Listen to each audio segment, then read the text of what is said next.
Kikoyo. Welcome, welcome. Thank you for being here on Unfiltered Women's Voices. Together, I am Delany, and together we're presenting this series, and it's number 5. Yeah. Oh my goodness. I know. It's very exciting and getting some very nice feedback from people about it. So today our theme is going to be receiving. I just want to go straight to you and go, I want to hear your take, your perception, your wisdom on receiving, Stella Cook, from Stella Woman. Yeah. Thank you. Thank you, Delany. Yeah, receiving. It's huge. And I think it gets two different perspectives from me personally. First is the element of personally, especially depending on where I'm coming from, where I feel at times unworthy of receiving. I don't know whether it's unworthy, like I'm not supposed to receive because I'm just supposed to give. But then there is an element of me being a Christian where I'm always waiting to receive, looking to receive from my God.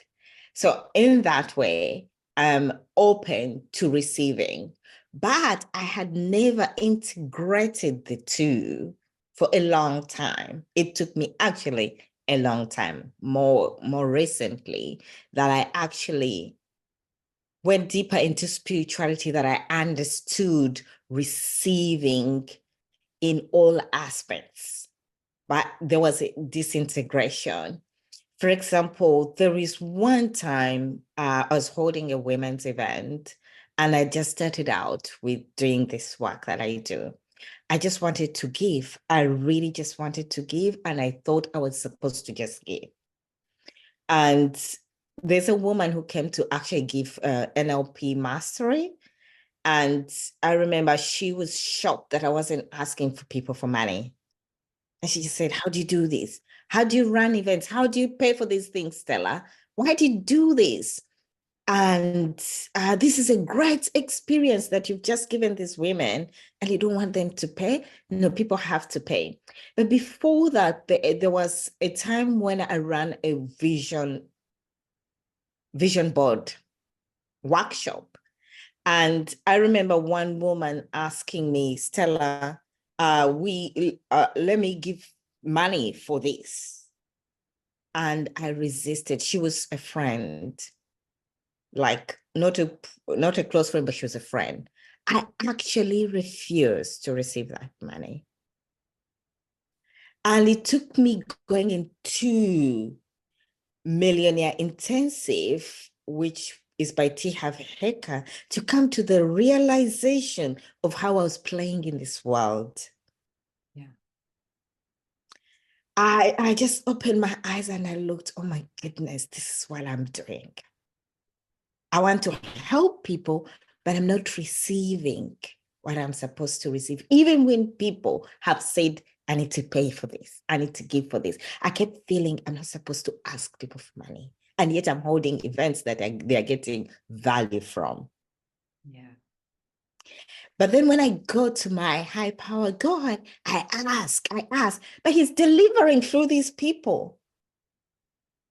That was the disintegration I had. How is he supposed to deliver? Is it like the manna from heaven, how it dropped straight? Is that how I was expecting? I don't know. I don't know what was going on in my head. Yeah. I love that. I really love that. It takes me straight to that analogy of the guy who's on the roof in the flood. And he's praying, he's praying for help. And somebody goes by in a boat. He's praying for God to save him. And he's like, doesn't get in the boat. And somebody else comes along and no, he doesn't get on that. And something else floats along and he doesn't get on that and he drowns. And he gets to heaven and says, hey, I've been praying for you to save me. And he said, I sent you the boat. I sent you this. I sent you that. Still, yeah. And so that's the thing about receiving, isn't it? One of the things, there's so much with receiving. I've been a real expert at not being able to receive for me, being really good at receiving for others. Yeah. I could write funding submissions and pull money for projects and community and all of that very successfully, very successfully. But for me, it's taken a lot to get to here, to Yeah. actually stand and tell people what I do and feel not just okay about that, but actually really proud of it. Yes. Really proud of the work that I'm doing, really proud of the results I'm getting, and knowing that it's actually a really good thing for both of us Yeah. to exchange that energy and money. Yeah. Money is a unit of value. Money is a measurement of value, and Yes. it's a choice, just one of, but it's Yeah. also energy too. But it's about valuing ourselves. Yes. Yes. It's Yeah. about valuing ourselves.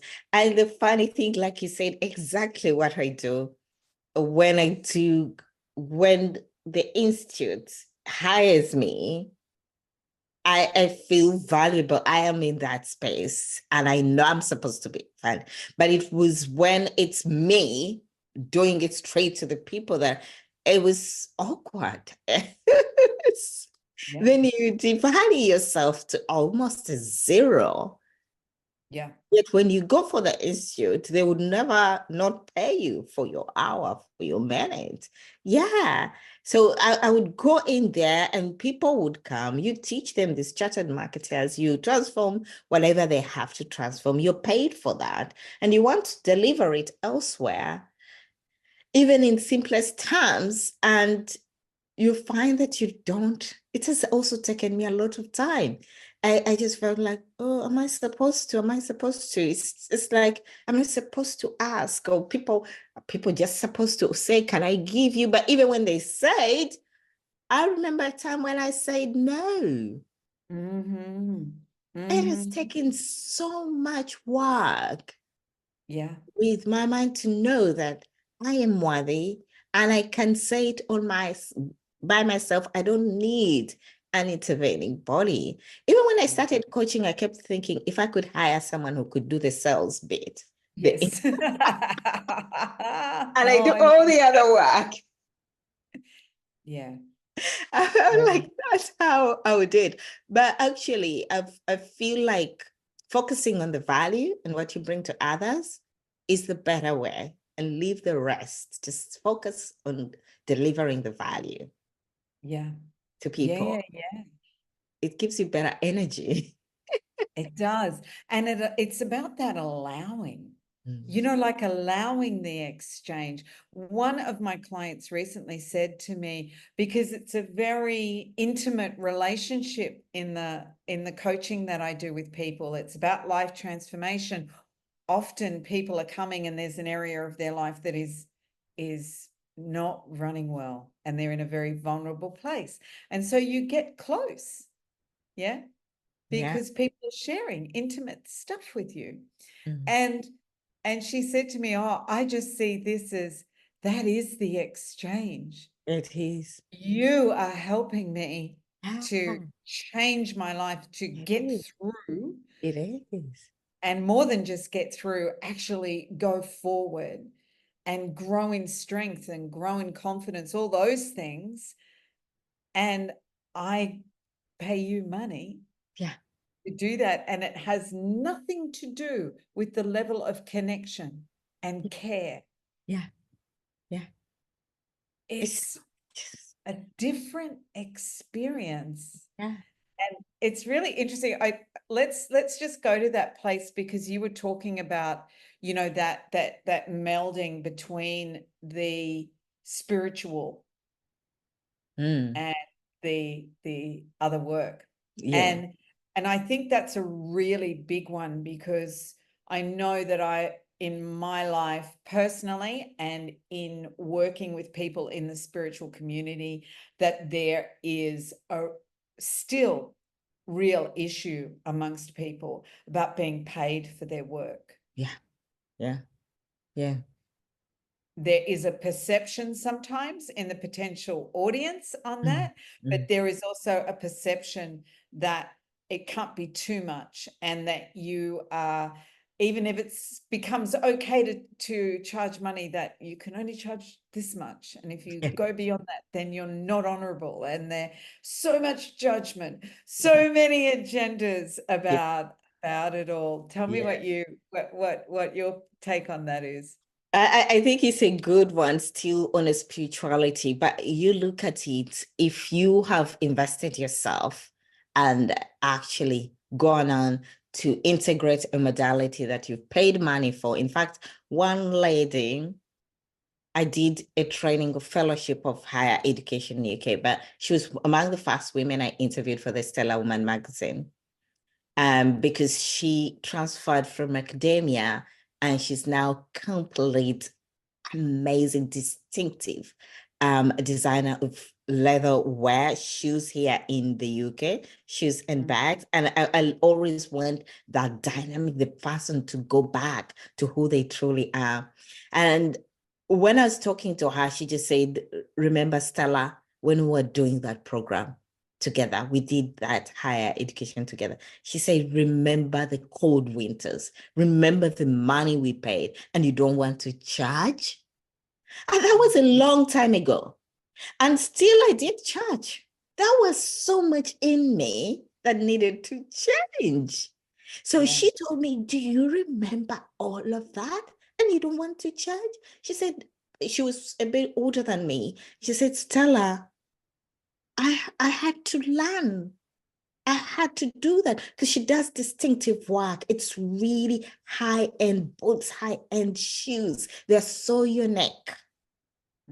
You just want to wear them. Every time you look at them, you think, oh my goodness, someone is making this. So even as when we're doing these coaching programs, you put so much in it because you're thinking about the transformation, you bring it to the other person. What else can I do? How else can I make their life better? How else can I do this? So that value that you bring in is just, money has to be, is just the exchange of that value. Yeah. And for me to start talking about it that way is just transformational as well, because I helped a friend to send a child here in the UK. They had the money, but they were not spending the money on the child, and they wanted the child to come to the UK. Deeply, deeply in desire, but they had the money in other things.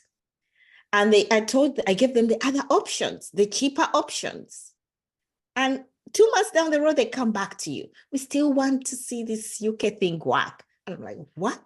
I thought you said it's the money. And I told you, you can try Hungary, you can try this. And why haven't you tried? Oh, we tried them, but we still want these UK things, universities, to see how they work. So I still helped them a bit. And still they said, oh, this is just too much. And in the process, I told them this, hold on here, guys. All you're looking at is the money. But what you have to do is look at the meaning. If your value is placed in the UK, in your mind, that's where your value is. And you have value in your buildings. All you're doing is swapping the value. Yeah. So I say, get this value and swap it for that value. And that's it. Yeah. That's it. It's if you have eggs and you like sheep, just get me the eggs and transfer the other side. And that's it. You're done. You're done. And I love that with value, because, and I know I've done this in my own life. Oh, I can't afford that. And then turn around and spend money on something that was not in any way going to actually really give me what I was wishing deeply for. Mm-hmm. Yeah, I can't do that But I mean, I'll just use it. This was not my example, but I can't do that, but I will get the credit card out for a new TV. Yeah, yeah, yeah, yeah. Yeah, and you see that a lot in third world countries with people not even having water, running easily, and not having a whole pile of things, but having a big screen TV, because that's where their value is. And that's not my job to judge that. Mm-hmm. But it's just about being aware that money is a measurement of value. Are Mm-hmm. you going to look at what you really value? And when you say that you can't do something, or that's not possible, and yet you turn around and put that money somewhere else. And I know we're linking money with receiving a lot in this conversation. Yeah.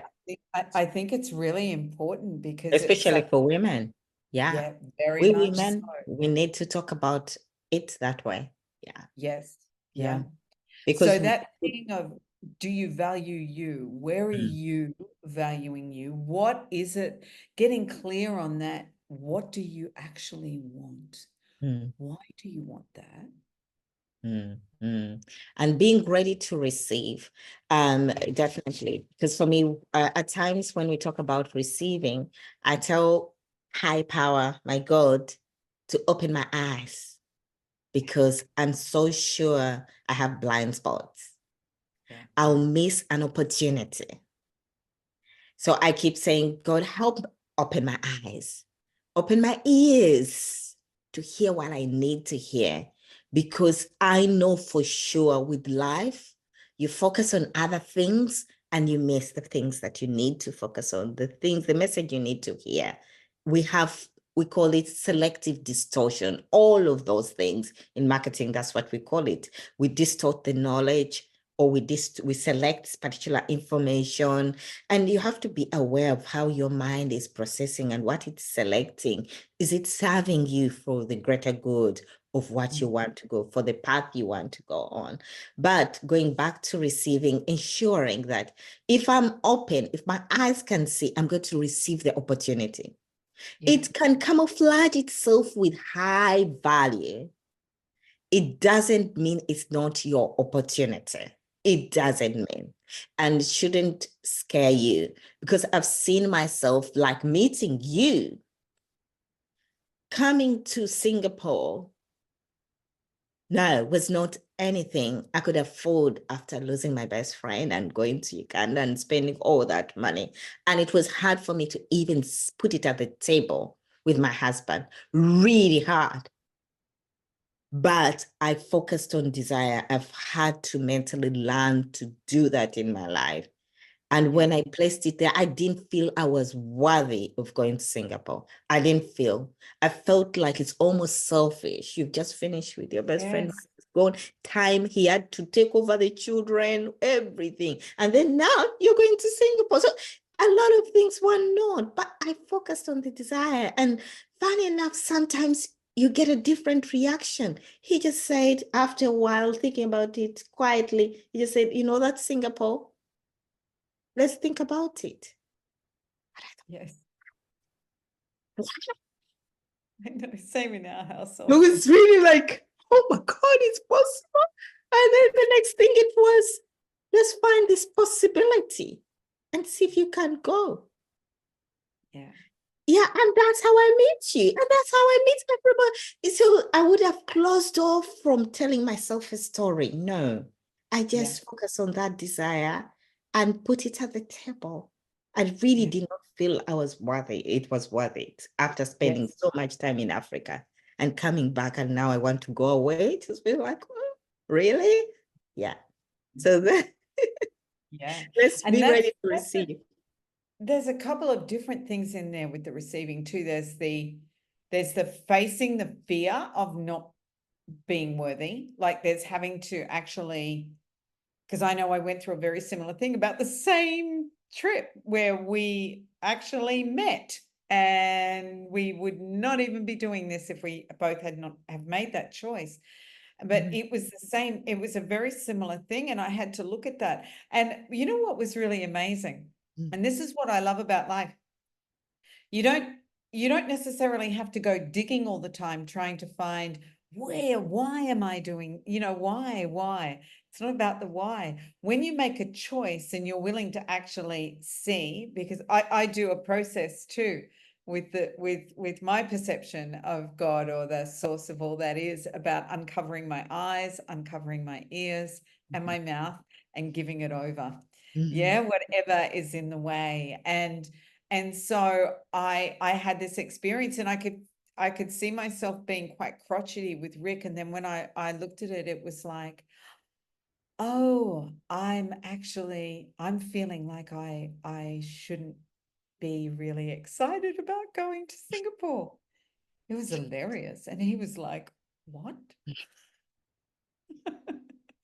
So, and I tell that, like, just like you're telling your story, like, because we want unfiltered women's voices. We actually want to be real and authentic, because this is where the change comes. Yeah. This is how we acknowledge each other, and we're not perfect. And it doesn't matter. And we could have someone sitting with us right now who's got millions, who would be able to tell a story just like that.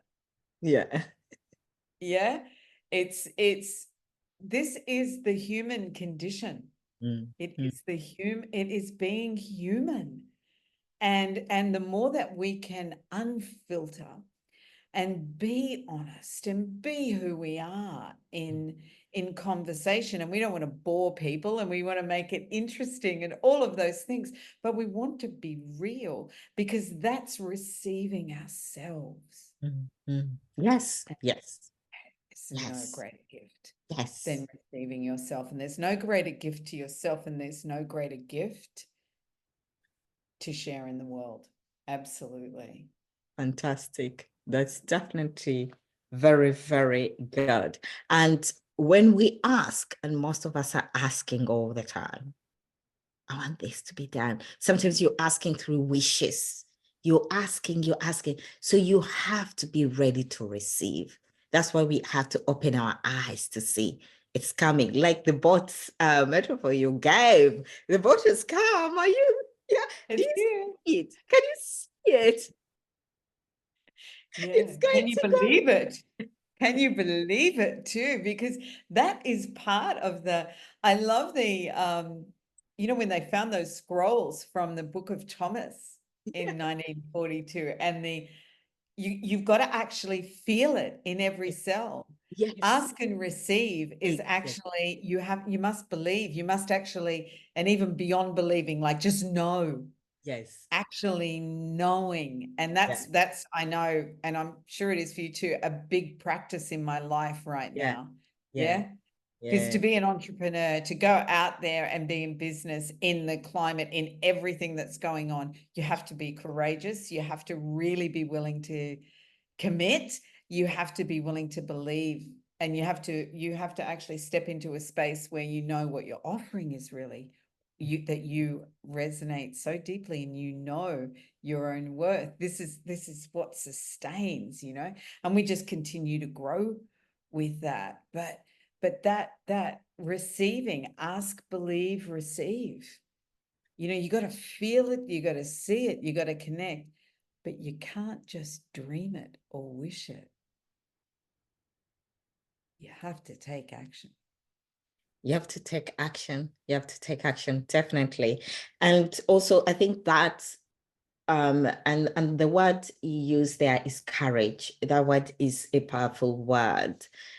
It's in the middle of my vision board, this big word. I had to really make it bigger than anything else, because even when, and in courage is a key virtue, and Maya Angelou talks about it. She says it's the main one, actually, because with courage, you're able to receive, because you're going to see opportunities, and you're going to be scared. And there are actually opportunities, because until you're in there, it's an opportunity. And that's how I was able to present the mission for Africa, because otherwise Where would I present it if I'm not in Singapore? You know, that opportunity would have gone. It required me to pay money. It required me to shop for work. It required me to do several. A lot of things were vibrating fear. Yeah. But you Yes. have to have the courage. You have to believe the words you've actually said, that this is where I need to go. Yes, and someone uses this, is it Gabrielle? She uses the word the universe has your back, knowing that you are backed up. And you will tell a story and people won't believe it after months, but you took courage. You took that card out. I took that card out to pay for strategic intervention, and I was wiped clean. Like it was my first time to be that courageous. Yeah. But I was so much convinced. The conviction was there that I needed to change and I needed to transform myself. And I felt that the time was now, not later. And nobody in the universe was going to stop me. I could look at my children, but I was looking at them like, no, no, no, no, the time is now for me now to make this change. That was the biggest vibration. Yeah. And by module 3, which was meaning, my life went boom. And to hear Tony Robbins talk about it also having been the key module for him in General's work, Jim Rowe, I thought, oh my goodness, for me, meaning by Tony Robbins just transformed my life. I felt like I could give another card out. Like, take all my money, just take all my money. This is boom. I love it. I love the journey and the twists and the turns and the learnings and the unlearnings and the way that we receive each other, the way that we receive information, and the way that we receive is so heavily linked with meaning. So heavily, because we place meaning on things and we build up a whole set of structures around what something means. And it doesn't necessarily mean that to the other person. Yeah. And we're putting everything through that filter. There is so much with the receiving. Yeah. And the really key element for me is the power of receiving ourselves and finding the meaning in our own life and what we actually are here for, what we really want to create, what we really want to contribute. Finding those kind of meanings unearths a whole range of things to learn, to unlearn, and then to come together and be able to deliver a message that is going to create a really different way of being in the world. Because we're creating that within ourselves. Exactly. Yeah. Exactly. Beautiful, beautiful. Now, before we end this, I just wanted you to talk about receiving on a smaller, what someone would think it's small, but you're still receiving value. Oh, yeah. Even right down to someone saying thank you to you. Or someone, I think the classic is someone giving you a compliment. Yes. Oh, that's Love it. your dress. Love your dress. Oh, I've had that for 5 years. I've, It's oh, it's nothing. not mine. I borrowed it. Or it's like, explain that away. Yeah. So it's something as simple as that. Yeah. Or someone giving you something and then you immediately, thank you for asking that. I really want to talk about this. One of my teachers taught me this one about giving and taking and gifting and receiving. Because giving and taking is about, I'm giving you this, and so what am I going to take from you? What are you going to give me back? Yeah. And sometimes there is that exchange and there's nothing wrong with that. But a lot is about, can we just gift without having to receive in a particular framework. Yeah. Yeah. So we here, you know, like here, I have this. Here's this. I love you. I say, you look beautiful. Yeah. You don't have to give me back a compliment. You don't actually Exactly. have to give me back, I love you Exactly. back. Yes. You can just go, oh, like for someone to say, if you say, I love you, and someone goes, thank you, there is something really special in that. Yeah. Yeah. Yeah. Yeah. Yeah.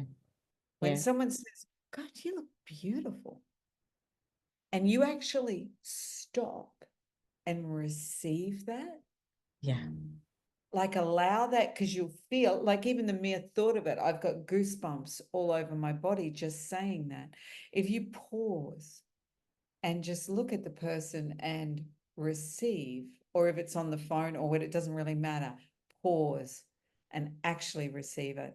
And don't go into an automatic response system of, thank you, I love you too, or, but to just sometimes just actually sit with that. It's a Yeah. really big gift to both people. Yes, definitely. We have to learn how to do that.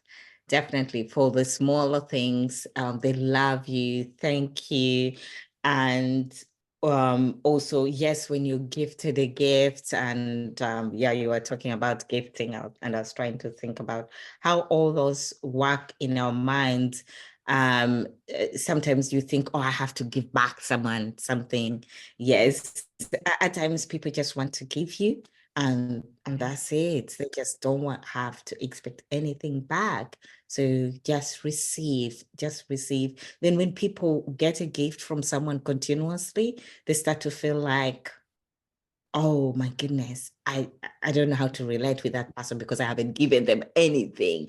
But no, those people could be just givers, and that's the way they're expressing their love to you. So learn to receive it. Maybe you're giving them in a different way. Maybe you're giving them time, and that's why they're giving you their gift. So you just have to receive. Yes, learning how to receive. Now, as we finish off, are you able to take us through a way in which we can expand our awareness in receiving, and maybe also take the action, put it in practice? Yeah, definitely. You know, I do a little process. I don't know if I've done this with here, and it's not new knowledge. It's just a way I frame it to give myself a quick hook, and I call it the power of three. And so it's stop, put my hand over my heart, and go to breath. And I know that you know this. So it's going into that heart-brain coherence. And from that, we get out of the head tripping. And they're trying to work out whether, you know, like, is this a gift? Do I need to give something back? Can I just, you know, like the mind that takes over.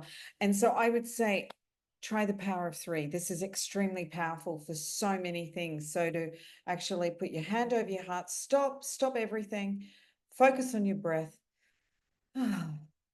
Feel the relaxation come into your body.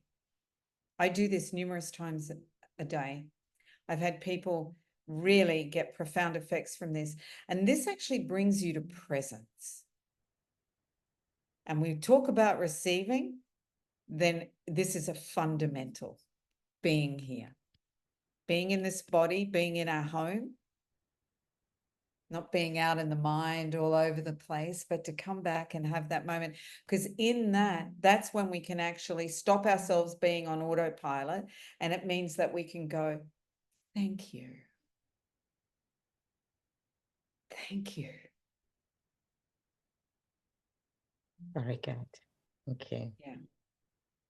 What Thank about you. you? Yeah.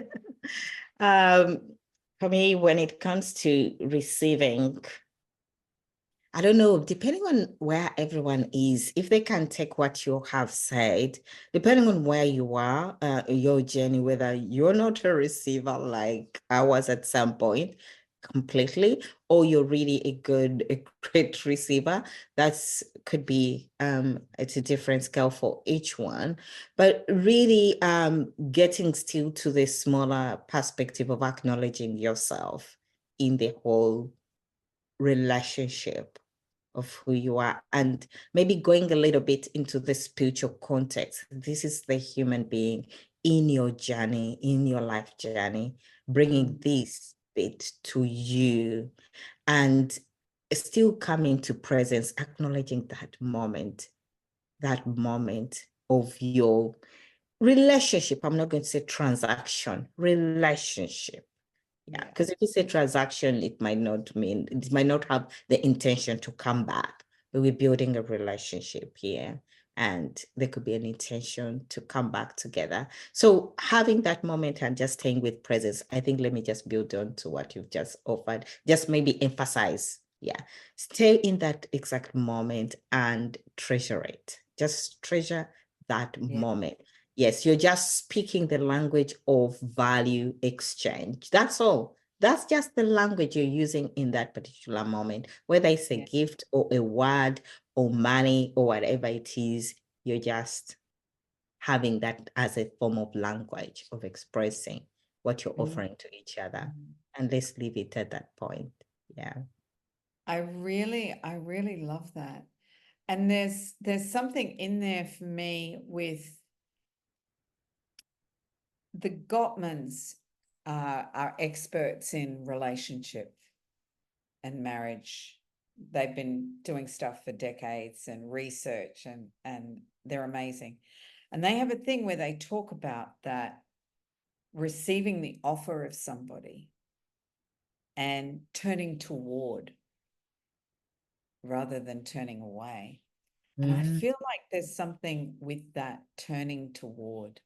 Let's have a look at turning toward rather than turning away. Very good. That's a good way. Do you want us to also continue on that? I think we should. I think we should actually, maybe we can go there next time. Yeah, let's go there next time. Yeah, because you strung something to me, but we're coming towards the end about my own behavior. And I think that would be nice to share. Towards receiving, there's some behaviors you can observe about the self. It's as in with relationships. Series, it's a journey, and it all links. So yeah, next episode, turning toward. Remember the power of 3. Stop everything. Stop thinking. Stop talking. Women, some of us, stop talking. Breathe. Yeah. And focus on the breath to get out of the monkey mind. And give your heart permission to be the communicator. Give your heart permission to be in charge. Let your brain, at the beginning, I used to tell my brain, right, you just look after everything else. Now the heart's in charge. Yeah, that's so beautiful. But we also have to remember what you thank God for women as we finish is to receive all those compliments. Look beautiful. All of those things. You can't believe how many of us practice discarding that. Oh, yeah. Oh, thank you. But you're not even present to receive it properly. You discard it in words and even in your mind. It's really awful. I hope we can be able to change that and become, what about expert receivers? Yeah. Experts at receiving. Yeah. Fellow women rising to greatness, being expert receivers. Yeah. Fantastic. Beautiful. It has been great having you all here with us on this journey. We've loved our time with you. It's me, Stella Olivia Kikoyo, and my great friend, Delany. Thank you very much. We love you. Until next time, see you soon. Bye.